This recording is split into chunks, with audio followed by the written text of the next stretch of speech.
mais enigmático da nossa própria espécie, onde as certezas se desfazem e o quebra-cabeça da evolução humana ganha um novo e intrigante formato. Pensávamos que sabíamos a história, mas a África do Sul guardava um segredo capaz de abalar as fundações do nosso conhecimento. Imagine um tempo, há cerca de 2,8 milhões de anos, quando os primeiros sussurros da humanidade ecoaram na Terra. Nosso gênero, Homo, que significa homem, era um berçário de mais de uma dezena de espécies. Cada nova geração, parecia, avançava, deixando para trás as características arcaicas e abraçando a modernidade com um domínio tecnológico cada vez mais sofisticado. Uma narrativa linear, clara e equivocada. Então, em 2015, o solo africano tremeu. Não por um terremoto, mas pela descoberta que viraria de cabeça para baixo tudo o que acreditávamos. No coração da África do Sul, surgiu uma espécie humana tão bizarra que parecia ter sido cuspida por uma máquina do tempo. Tão jovem quanto nós, mas tão primitiva quanto os nossos ancestrais mais antigos. Senhoras e senhores, apresento-lhes o Homo naledi, o enigmático Homem-Estrela. Encontrados em um único e traiçoeiro labirinto subterrâneo conhecido como Rising Star Cave, os Naledi surgiram em números impressionantes. Mais de 15 esqueletos de diversas idades e sexos, incrivelmente preservados. A expedição original desenterrou mais de 1.500 fragmentos ósseos, oferecendo uma visão sem precedentes de como esses humanos realmente eram. E a datação nos chocou. Eles viveram entre 335 mil e 236 mil anos atrás, exatamente quando nossa própria espécie, o Homo sapiens, estava dando seus primeiros passos. Mas aqui jaz a verdadeira ironia, o enigma que assombra os antropólogos. Apesar de sua juventude e da vasta coleção de ossos, o Homo naledi não se encaixa em lugar algum em nossa árvore genealógica.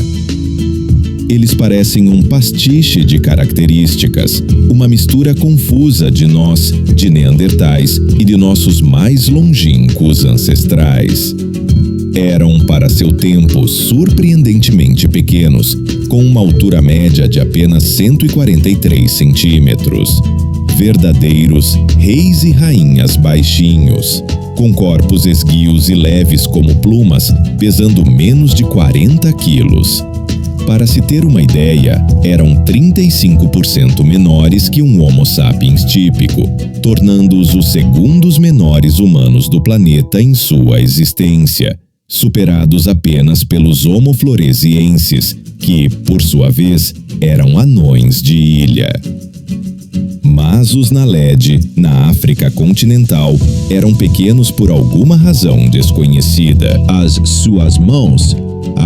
Suas mãos. Um paradoxo em si. Punhos e polegares robustos, como os nossos e os dos neandertais, mas dedos longos e curvados, arcaicos, feitos para agarrar árvores. Adaptados para escalar, talvez até melhor que os nossos ancestrais mais arborícolas. Além disso, sua caixa torácica, ombros e pelvis também remetiam a um passado distante. Tudo indicava uma vida nas árvores, talvez como proteção contra predadores, dada sua pequenez. Mas a trama se complica. O Homo naledi também era um bípede competente, com músculos glúteos fortes e uma anatomia que lhes permitia caminhar longas distâncias no chão, quase indistinguíveis de nós em seu padrão de marcha. Uma espécie dividida entre o céu das árvores e a terra, um enigma ambulante.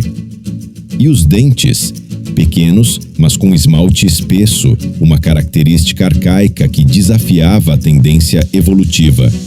Sua morfologia molar, mais parecida com a de hominídeos mais antigos, resultava em dentes incrivelmente duráveis. Mas o mais curioso, muitos indivíduos tinham dentes em péssimo estado, com padrões de desgaste que sugeriam uma dieta suja, repleta de partículas abrasivas, talvez tubérculos crus escavados do chão. Uma dieta modesta, repleta de terra e areia, que nos faz questionar seus hábitos. Não pense que o cérebro do Naledi era menos misterioso. Pequeno, sim. Apenas metade do nosso tamanho, comparável ao de um bebê Homo sapiens. Mas, ao contrário de outros hominídeos de cérebro pequeno, o cérebro do Naledi apresentava estruturas notavelmente semelhantes às de humanos mais recentes, como os neandertais e nós mesmos. Lobos temporais e occipitais bem desenvolvidos, um lobo frontal de aparência moderna. Seria ele um humano altamente inteligente apesar do tamanho reduzido? Suas características implicavam socialidade, potencial para a linguagem complexa e fabricação de ferramentas. Mas, chocantemente, nenhum artefato, nenhuma tecnologia foi encontrada associada ao Homo Naledi, um mistério atordoante. Mas o que nos leva ao ápice do drama: como eles chegaram a Rising Star Cave, um labirinto de precipícios e passagens tão apertadas que apenas pessoas esbeltas, em posições específicas, podem atravessar. A teoria mais ousada? Eles enterraram seus mortos ali. Se fosse verdade, seria o exemplo mais antigo de sepultamento entre hominídeos, provando que um cérebro pequeno não significava necessariamente estupidez. Os Naledi seriam alpinistas excepcionais, navegando pelas cavernas escuras em um ritual de luto que ecoa o nosso próprio. Quem eram, então, os Homo Naledi? Ainda estamos confusos. 4 hipóteses principais rondam a comunidade científica: um ramo antigo, um híbrido de humanos e australopitecos ou um parente próximo do Homo erectus ou Homo habilis. Mas, no geral, eles permanecem um enigma, até mesmo para uma espécie humana.